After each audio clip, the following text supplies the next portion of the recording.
From the opinion pages of the Wall Street Journal, this is Potomac Watch. What to make of Tuesday's primary results in California as national gasoline prices near $5 a gallon. Welcome, I'm Kyle Peterson with the Wall Street Journal. We're joined today by my colleagues, columnist Kim Strassel and editorial board member Alicia Finley. Happy Wednesday to you both.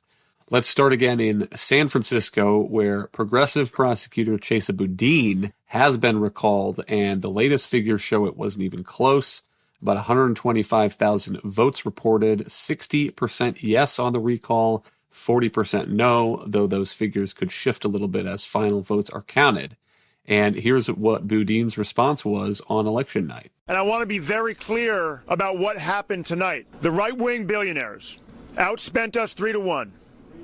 They exploited an environment in which people are appropriately upset. And they created an electoral dynamic where we were literally shadow boxing. So, Alicia, what do you make of this? I mean, it's easy to blame the billionaires, but at least he acknowledged that people have a reason to be upset. And I guess the result 60-40 is in line with the polls that I cited yesterday. And yet I'm still struck by that solid margin. Right. You have to remember only about 10% of San Francisco voters are Republican. This is an overwhelmingly Democratic city. Some with independents too tend to lean left. But as he said, they have a reason to be upset. You know, there have been a lot of spending in other campaigns. Quote unquote, billionaires have poured money into other campaigns in California and around the country, or millionaires. I recall in 2010, Meg Whitman's campaign for governor, which flamed out against Jerry Brown. She spent over $100 million. Bruce Rauner, 2018, he also spent heavily for his reelection and was defeated. So money in itself can help, but it won't necessarily turn the tide. And in this case, the public was very frustrated with the rising crime, especially in more affluent areas, as we noted yesterday. The Tenderloin District in San Francisco has always been kind of known as an open-air drug market, but it's really kind of crept into more affluent areas around companies, businesses that have been struggling to bring their employees back into the office. And it's hard when you're seeing drug dealers, shooting up outside your office or you're getting mugged. And so this is really a revolt of progressives against progressive governance and progressive policing. Well, the Journal's editorial this morning says that the recall of Boudin is a de facto endorsement by the city's left of center voters of broken windows policing. And Kim, I wonder if you could just remind listeners what broken windows policing is and how that kind of a theory would apply to San Francisco. It's the theory that if you turn a blind eye to smaller crimes, I guess that would be the way to say them, the drug use, as Alicia was mentioning, shoplifting in New York, where this first became a theory that was instituted by the police, talking about there was a lot of focus on the squeegee men on the side of the road who would come up and squeegee your car window while you were waiting at a light and demand to be paid for it. And if you allow these crimes to go by unnoticed, if you don't prosecute the sort of lower level crimes, they become a gateway to bigger crimes. And the notion is that you need to pay attention at all levels in order to keep and maintain law and order in society. And this has been utterly rejected by the left and is the reigning philosophy of a lot of these prosecutors, whether it's Boudin or George Gascon in LA or Larry Krasner in Philadelphia, that, we just incarcerate too many people. We prosecute too many people. We're not going to, and I think Boudin was among those that said, we're not going to go after people for what they call quality of life crimes, smoking marijuana, et cetera. We're just going to allow you to do what you want to do as long as you're not hurting anyone else. But of course, that idea, it doesn't really work because it does end up spiraling and it does end up affecting other people. And I do agree with the Journal's editorial that while most San Franciscans probably wouldn't articulate it this way, that is what they did. This wasn't a de facto endorsement of putting a prosecutor in office who is going to do a lot more prosecuting and also put a lot more people in prison. This has been a problem Eric Adams has been complaining about, the new mayor of New York, is that he can talk about getting more police officers, and he's been doing so. But if they are bringing people in and the prosecutors won't charge them and judges won't put them in jail, or they're simply released with some sort of monitoring, that's not always the outcome that's going to produce better and lower crime rates. But the final outcome here depends on who will replace Chesa Boudin as the district attorney. And the way that the recall rules work, once the Board of Supervisors accepts the election results, then Boudin gets 10 days to clean out his office. And the mayor of San Francisco, London Breed, will appoint a temporary replacement. To give a sense of who the kind of person that she might appoint, recall her remarks in December. She said it's time for the reign of criminals who are destroying our city to come to an end. She said she would be less tolerant of all the baloney that has destroyed our city, unquote. And baloney was my word, substituting one that was a little less family friendly.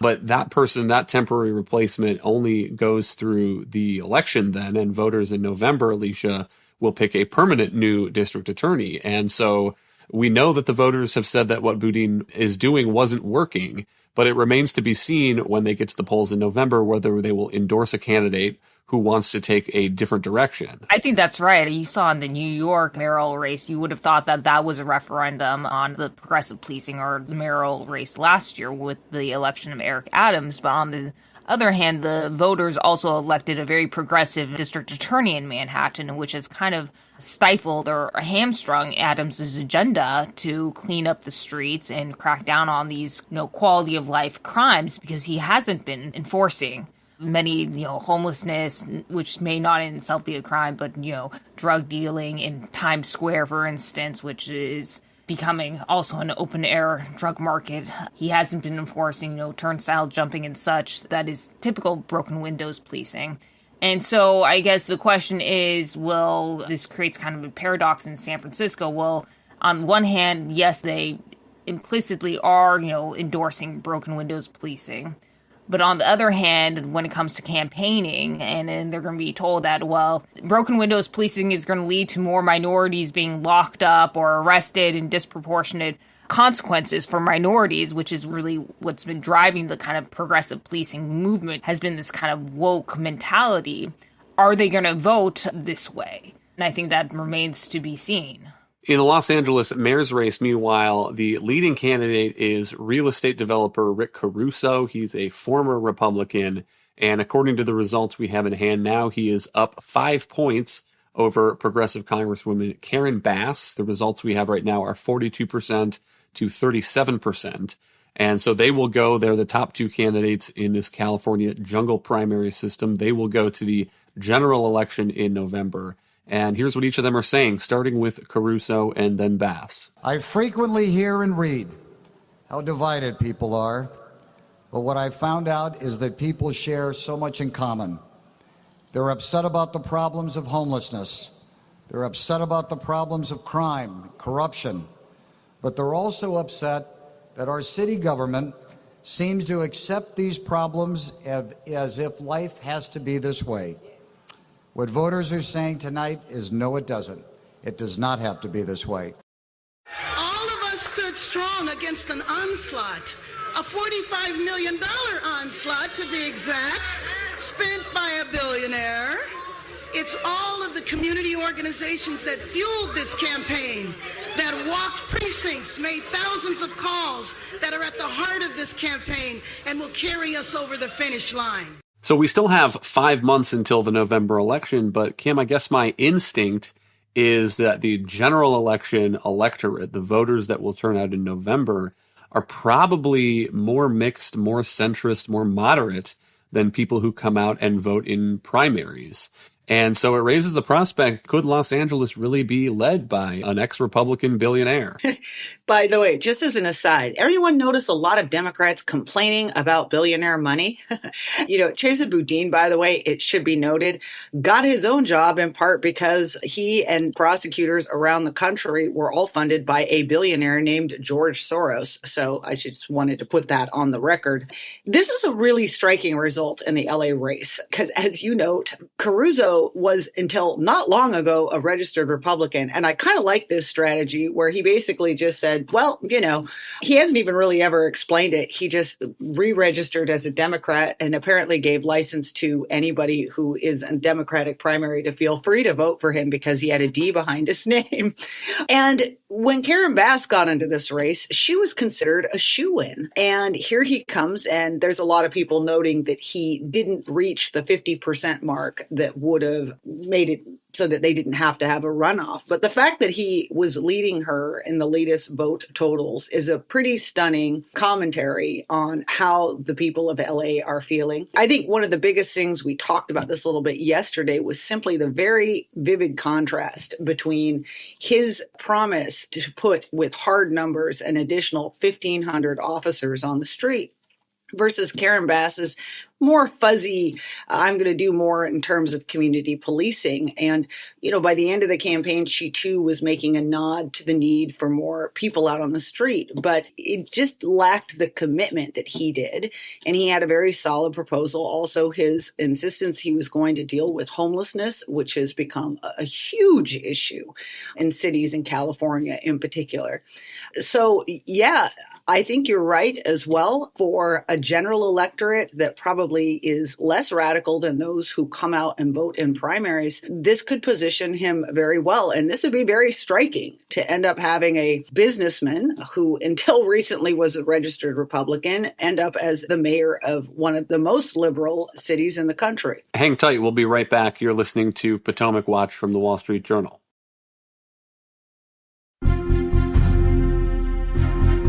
From the opinion pages of the Wall Street Journal, this is Potomac Watch. Welcome back. One comparison that comes to mind as we imagine if developer Rick Caruso wins the LA mayor's race in November is New York Mayor Mike Bloomberg. He was mayor of New York from 2002 to 2013. First, he was a Republican, then he was an independent, then a Democrat. He ran as a Democrat in the 2020 presidential race. But Alicia, my sense is that he governed generally from the center, continued the crime policies of Rudy Giuliani. And so does it raise the prospect of, could LA have a Mayor Mike Bloomberg essentially? Yeah, and I just want to push back a little bit on it. I'm not so sure that Rick Caruso's road to election is going to be a little easier going forward. In fact, in California, the primary turnout is generally more conservative, and that's because Democrats generally don't turn out in as high numbers as Republicans. So in an open top two primary, Caruso probably benefited much more than Karen Bass did. In November, the electorate is actually expected to be much more Democratic, and we don't know if that's progressive Democratic, but it will be much more Democratic than it was. Yeah, I do think that he could be a Mike Bloomberg type candidate. He has been also what has not been highlighted as much as he's been a big supporter of Catholic schools, Catholic school vouchers personally. And so I also see a space for him to kind of push for school reform in the city with his bully pulpit. Antonio Villaraigosa attempted, and he was the former mayor about a decade ago, attempted to push for charter schools, but he really got rolled by the teachers' unions and didn't have much backing otherwise and kind of, pulled back. I would expect him, Caruso, like Bloomberg, to push for more school choice. I think he's going to stay clear of the kind of public health, battles, trying to, ban big gulps and cigarettes and such. I think he's really going to focus on the quality of life issues that are clearly the most important thing right now for Los Angeles residents and have been driving, in the last year, about 40,000 people to leave the city, including many business owners. So that is going to be his core agenda if he gets elected. Kim, you probably have a longer memory of Mayor Bloomberg in New York than I do, but do you think this comparison makes some sense? And Republicans didn't always agree with what Bloomberg did. Alicia mentions the war on big gulp sodas. that many people thought of as nanny state policies. But I've heard some Republicans say that Bloomberg was the one who kept the city in the center, who kept the crime down, and that it really took a turn after he left office and we got Mayor de Blasio. Yeah, I actually lived in New York when Bloomberg was mayor, at least for part of it. And I think this gets to a bigger dynamic and something that both parties need to reckon with. Which is that if you want to have an opportunity to influence policies in districts or areas that are not majority of your view, sometimes you have to have candidates that have modulated views. You're not going to get a Mike Lee type senator from Utah winning statewide in California. That diversity in parties is crucial if you want to get a foothold in areas outside of your comfort zone. And I think both parties have done poorly in terms of that in recent years. You look back as recently as 2006, Nancy Pelosi became speaker the first time by very deliberately recruiting dozens of candidates around the country for districts that were certainly more centrist than a lot of her party. But it gave them one of the biggest majorities they'd had in a very long time, propelled her to be the speaker. And they have slowly lost that by much more radical policies that they instituted when they were in government, and also just giving up on not only recruiting more people like that, but in fact in protecting those that they have, instead forcing them to walk the plank on all these tough votes that put them sideways with the electorate. Republicans have not been much better, especially in states like California. They've certainly had some candidates that have tried to be more in tune, but they haven't really resonated. There's an opening here as well, too, for the GOP, because there are a lot of quality of life issues right now that are really frustrating voters, not just crime, but inflation, school issues. And you get the right kind of candidate, it's an opportunity to regain a foothold. So if Caruso were to win, will he be the kind of Republican that is like even a mainstream Republican? Probably not. But could he certainly try to impose some policies that are common sense and a little bit more free market and free people than a lot of the progressive politicians that have been reigning in California? Hopefully so. Alicia, what else would you highlight from these California primaries? And do we have results yet on those House Republican incumbents, Young Kim and David Valadao, who were trying to get through this strange jungle primary? Unfortunately, due to California's election system, in which everyone gets a ballot and can send it back up to the day of the election, we still don't have results in many of these races, the congressional and down ballot races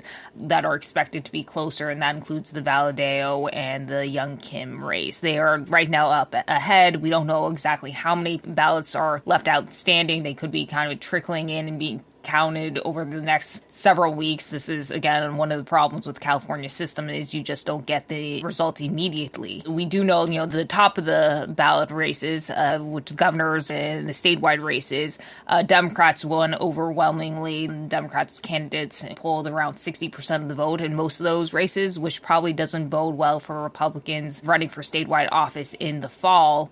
What is perhaps a little more promising, I saw it, is that at least right now where the congressional races stand, Republicans are polling around 50% at least in many of these swing districts. Now, again, the electorate tends to be more conservative in the primary, but it shows that Democrats probably are going to struggle in these competitive swing districts in November. And that includes the Kim district, the Valadao district, Mike Garcia's district as well, which is going to be heavily contested. But these results are another data point, I think, in the story that Democrats are going to face a really hard day on Election Day in November.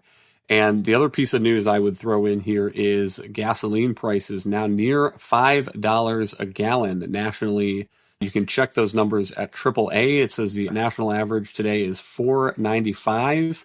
The highest recorded average price ever was $4.95 today. And in some states, it is even uglier, $6.39 in California. Condolences to you, Alicia. And we know that the White House has been watching these figures very closely. I'll just read the beginning of a Politico report from last month. It says, for the past several months, a White House-led team of economic specialists has marked each day in the same way, with a painstaking state-by-state examination of gasoline prices and the intricate market forces pushing them relentlessly upward, unquote. And yet it seems, Kim, that we have no relief coming and we're just about to go into summer driving season. Yeah. Since we're revealing today how old I am and how many politicians I've lived through, talking about the White House and these gas prices and other things that are concerning voters as we head into midterms, I would take us back to 1992 and James Carville, who was obviously a Clinton advisor, and his infamous phrase, or I should say resonant phrase, "It's the economy, stupid."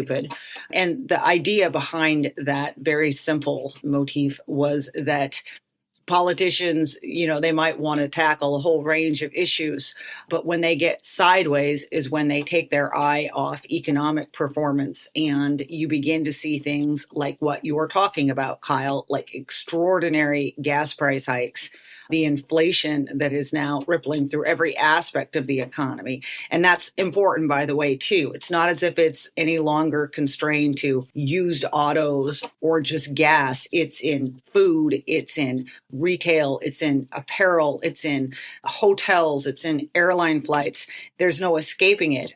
Add in a couple of other things that again get to quality of life, like crime or schooling, which parents remain really unhappy about. That's why you see the Biden low approval numbers that you see. It's why you see something like 3/4 of America currently thinking the economy is on the wrong track. And that is an extraordinary mountain of trouble that Democrats are facing, because look, at this point, we're in June. You'd have to have a miracle turnaround in any number of things to actually make a quantifiable difference in some of these metrics before you got to November and go vote. Well, stay tuned for the next Consumer Price Index inflation update. That's coming on Friday. But one last thought on these gas prices. So Treasury Secretary Janet Yellen was on Capitol Hill on Tuesday. She said it's virtually impossible for us to insulate ourselves from shocks like the ones that are occurring in Russia that move global oil prices. But the administration seems to be trying. There's some scuttlebutt about President Biden taking a trip to Saudi Arabia. And last week, the Organization of Petroleum Exporting Countries, OPEC, said that it would increase its crude production by 650,000 barrels a day in July and August. And it had planned to do only 430,000 barrels a day. And Alicia, do you think that a change like that is big enough to make any difference in the prices that people see at the pump? That's really a drop in the bucket. In fact, the reason why they're doing that right now is because most of their members haven't been able to produce up to their quote-unquote quotas. So they've actually been more than 1 million barrels per day behind their quotas. So now this really gives Saudi Arabia and the United Arab Emirates a little opportunity to make more money by increasing their own production. But 200,000 barrels per day, in the broad sweep of things, the world consumes about 100 million barrels per day, isn't going to make a big difference, especially because the big driver of gasoline prices right now isn't even the crude price, which has been rising. It's the shortage of refinery capacity. A lot of refineries had closed down during the pandemic, in part because of regulatory issues, in part because demand at one point dropped. And so there just isn't enough refinery capacity to even process all the crude, which is now, again, driving gasoline prices even higher. And unfortunately, the Chevron CEO said last week that he doesn't see a new U.S. refinery ever being built because in the long term, they won't be able to make money given the green energy or the political push and regulatory push for green energy and a green energy transition. Thank you, Alicia. Thank you, Kim. Thank you all for listening. You can email us at pwpodcast@wsj.com. If you like the show, please hit that subscribe button on your favorite podcast app, and we'll be back tomorrow with another edition of Potomac Watch.